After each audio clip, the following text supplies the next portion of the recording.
Club Casino, Kings Club, Baccarat, professional Baccarat, full-time player, part-time hustler, professional either way.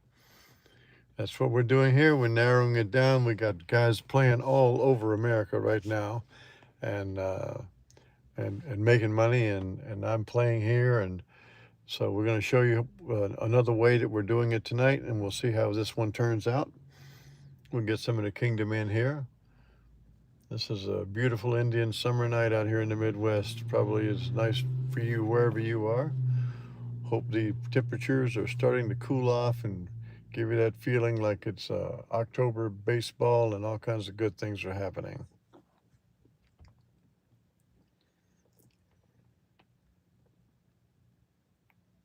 So we're going to be playing single chops tonight with a D'Alembert bet that should put us in a position to where we can win some money. So we're going to see how we can do it with a simulation that will look exactly like what it looks like at the table. Gary Shrinian, how you doing? You're back from vacation. Good for you, man. Crystal Lewis is in here. Always a pleasure. I didn't have a chance to get this shoe started at the beginning, so we're at card number 202, but this doesn't really matter, so we'll just press on from there. JP, good evening. Trish, how are you doing? Bill Latta. All the players are in the house. Moshe Goldberg is back with us tonight. And Gil Rary. My friend, how are you?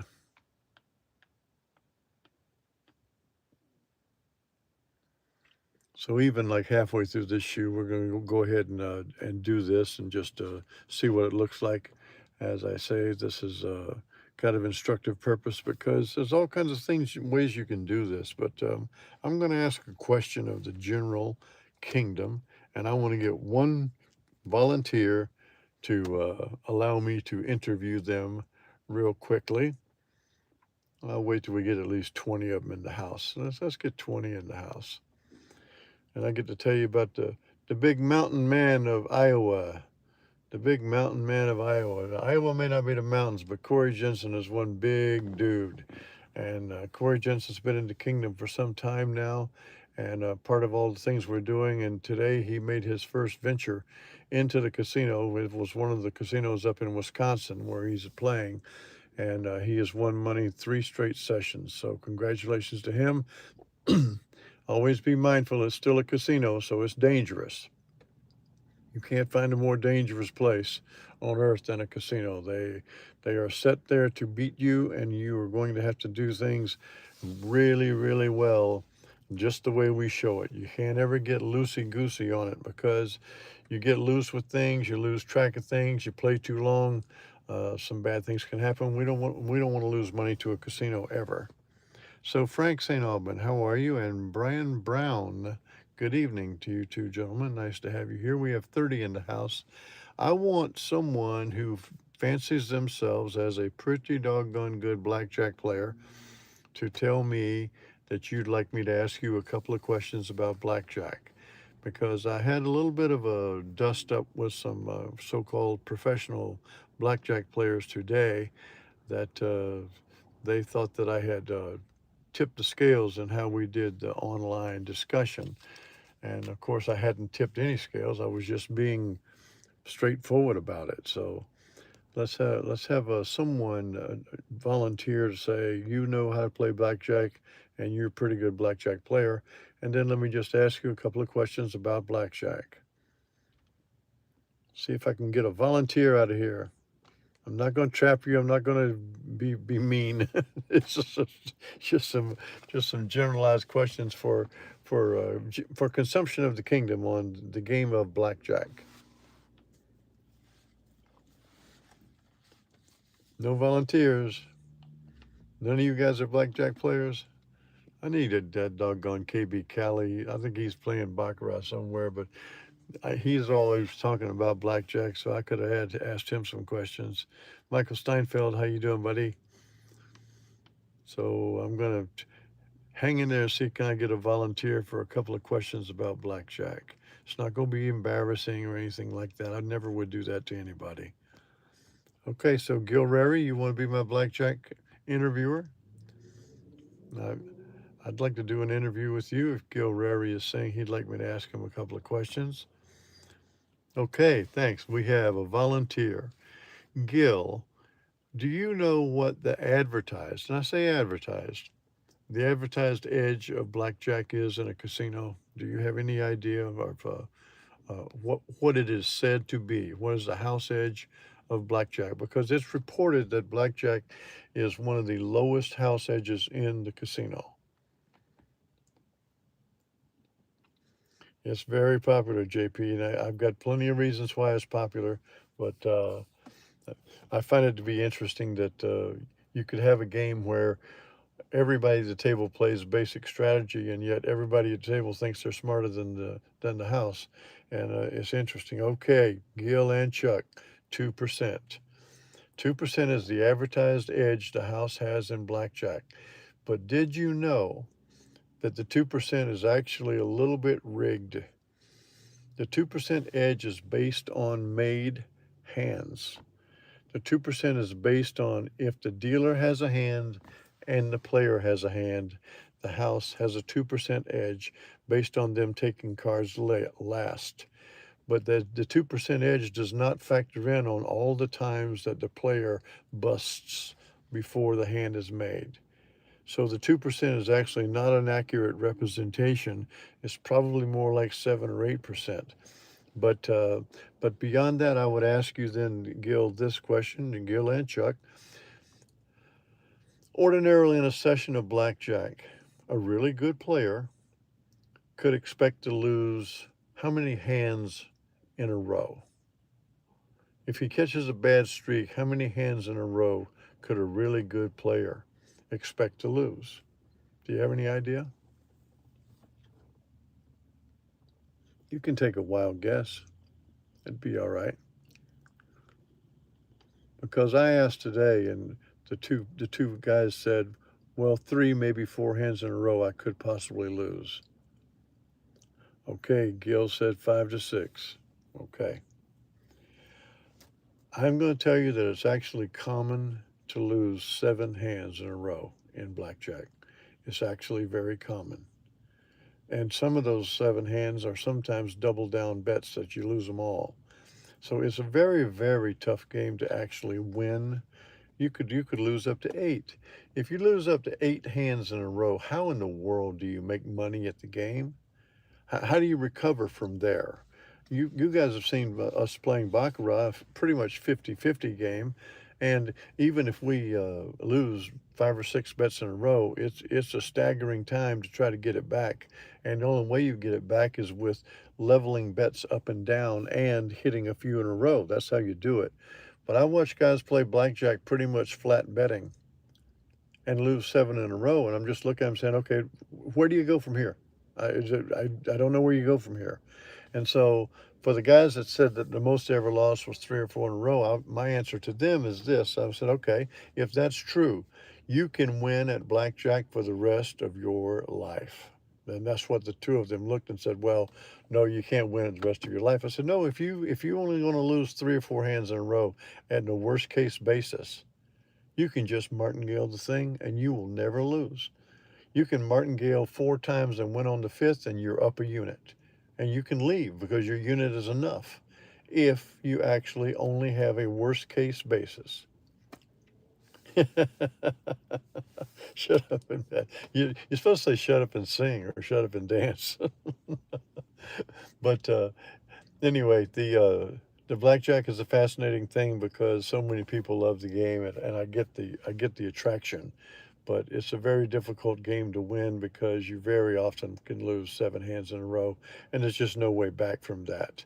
So we're going to start baccarat tonight, and the great thing about baccarat is if we win 45% of our hands, we have won our session profit, and 45% of the hands makes us 100% winners.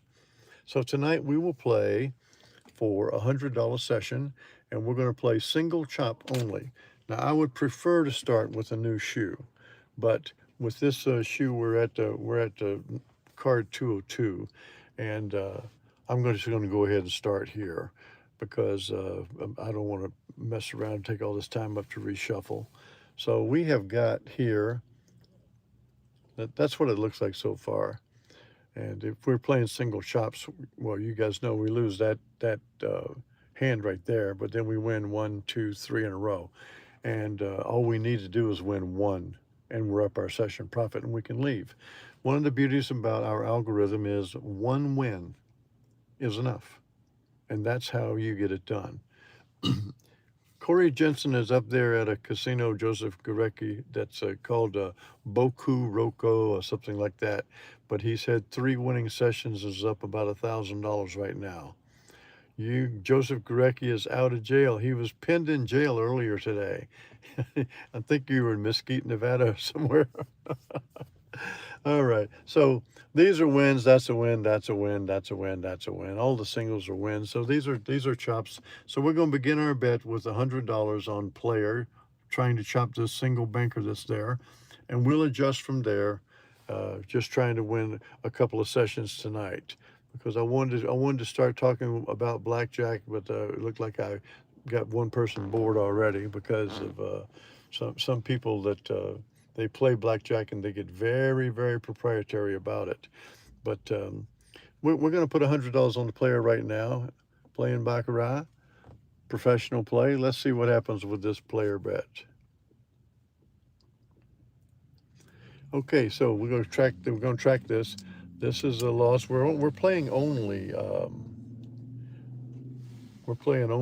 single chops, so that's going to be a pair of banker bets. So we're going to have a no bet here, and we're going to have a chop over for us to make our second bet. There's the chop over. So now we're going to bet $200. That's up 10 units of $10. We're going up 10 units, down 9. D'Alembert. So $200 to try a bet on the banker. There's the win, and there's our session goal. This is the beauty of playing the King's algorithm. All it takes is one win, and you got your money. We bet $100, we lost. We bet $200, and we won, minus the 5% commission. So we won a net $90, but $90 net if we're playing for 100. If we were been playing for 1,000, we would have netted 900, and 900 would have been our session. It doesn't matter how much you're playing for when you're playing the King's algorithm. You're playing and you're going to win it. So let's play one more session tonight before we call this down, because I just want to talk more about blackjack, and I want to talk more about the blackjack game is not a 50-50 game. You're not going to win 50% of your hands ever. You are going to win 50% of your hands sometimes at baccarat, but all we need to win is 45% of them. So we're going to play one more session here. We've got the one banker hand right there. So we're going to play a player bet for $100.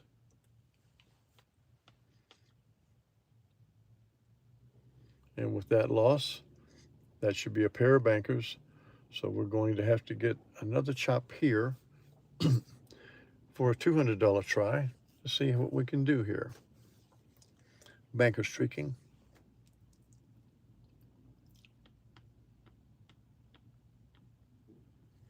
And that should be a single player win. So we'll give it a try. $200 on the bank here. And let's see if we can win or lose here. What happens to us?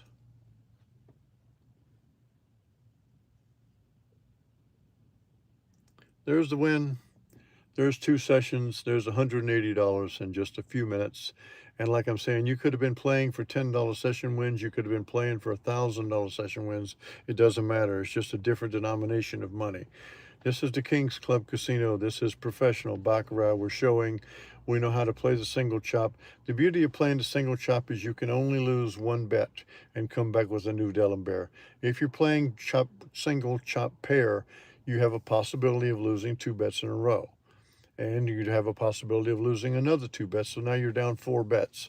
I do like playing the single bet. I like having the opportunity of playing my single bet, my D'Alembert against the house. I like that. And so if you chose to play chop pairs, play only chop pairs. If you chose to play chop trips, play only chop trips. If you choose to play chop singles, which is what I'm doing here. And I'm going to do a quick autopsy here for us to see what would have happened. I don't know what would have happened, but we have 167 cards, so we do have a very good sampling. So I'm going to show this. That's a loss right there, then that's a win. And that's a win, and that's a win. So that's 3 wins there. That's 1 loss and a win, because these are only one single bets.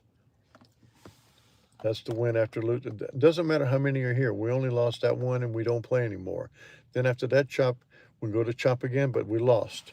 So after that chop over, we chopped over there, that's the win. And we don't continue down. But after this, you would try to make another bet because there's a single player there. So that's a loss. So then that's a win right there, and then a loss. Right here is a loss, and 1, 2 wins. So right here we have 1, 2, 3, 4, 5, 6, 7, 8, 9, 10. We have 11 hands, and we have 1, 2, 3, 4, 5 losses, and 1, 2, 3, 4, 6 wins. So we got 6 wins and 5 losses, and in our professional play, 6 wins and 5 losses, you can just make money all night long. So this is what we're going to play. I'm going to come back with this again to show you guys more, and I'll do it from the beginning. We might even do it with a baseball bet to start, but I think, yeah, if we'd have started with the baseball bet, we'd have been okay here too, because we'd have been right there. So the baseball bet is what it is. Kevin Sprouse, to double check, the first bet is 10 times the table minimum, then the loss is up 10 units and a win is down 9. Well, your first bet is whatever you deem to be your session goal, Kevin. If your session goal is $100, your first bet's $100. It is $10 units, because you're going to play 10. You're going to play 10 units, and you're going to go down $90, down 9 units. But if you're playing $100 units, well, your first bet's $1,000, and you would go down 900. You're hoping that you don't have to go up and down very much, because you want to get your money and get out. And that's what I was telling KB Cali today when he was talking about how he wanted to play. I said, well, the problem with how you're wanting to play is you're going to have to win 5 hands to get your session profit, because you're not betting high enough. You need to play, your very first bet has to be equal to your session goal, because you do want to win 1 hand and leave. And that's how you play professionally. That's why you're playing for the money and not for the entertainment. So in this case, we were playing for $100 session goals. So the bet was $100, and we lose, we go to 200, up 10 units of $10. And if we lost that, we would go up more. And if you lose the 100, 200 to 300 to 400, and then you win the $500 bet, then your next bet is 410, because you're going down $90 from where you were. So that's what we're doing. And up 10 units, down 9 units, regardless of if the units are $1, if they're $10, or if they're $100, that is the way you're going to beat the casino, because of this king's level of the Dell and Bear bet. We've played the Dell and Bear many ways: up 4, down 3, up 3, down 2, up 2, down 1. The closer they are together, the more difficult it is to turn to profit. The larger they are apart, the easier it is. And so that's why up 10 units and down 9 units is so powerful. And you guys have been seeing it. We've been doing this now for about 2 weeks, playing the up 10, down 9. So we're going to show this some more. I want everybody to have it. And just like I said, Corey Jensen's up there in Wisconsin right now making money. I hope it continues. KC Steve just absolutely killed it. And he's back on the road again now. But he took 3 days off and made $1,100 over the weekend. And it's just so good for him, because he was also playing it exactly the way it played. He had short sessions, and he won 5 sessions in a couple of days. So to all of you, thank you for joining tonight. Hit a like button on the way out, and I appreciate very much talking to all of you tonight, and showing you that that 2% edge in blackjack is based on made hands. And I got the really, well, I'm not going to drop their names, but these are professional players that didn't know that. But they also just their betting style is not good. They do hit very well, and they double down a little bit aggressively, but their betting is not good. And I told him the bet's the only thing that really matters. The bet is where everything is. And if you played blackjack and you played up 10 down 9, you could have a chance to sustain yourself through a losing series, because all it takes is a few wins to get it back. But they just don't do it that way, and I don't care, because I'm not going to play blackjack anyway. We are going to play baccarat because it's a 50-50 game and blackjack is not. So thanks to all of you guys. Have a wonderful night. King appreciates you very much, and I will be back with you either tomorrow night or maybe I think I'll try to be back tomorrow night, because I don't think I'm going to be able to come back day after tomorrow. We might have to skip a day.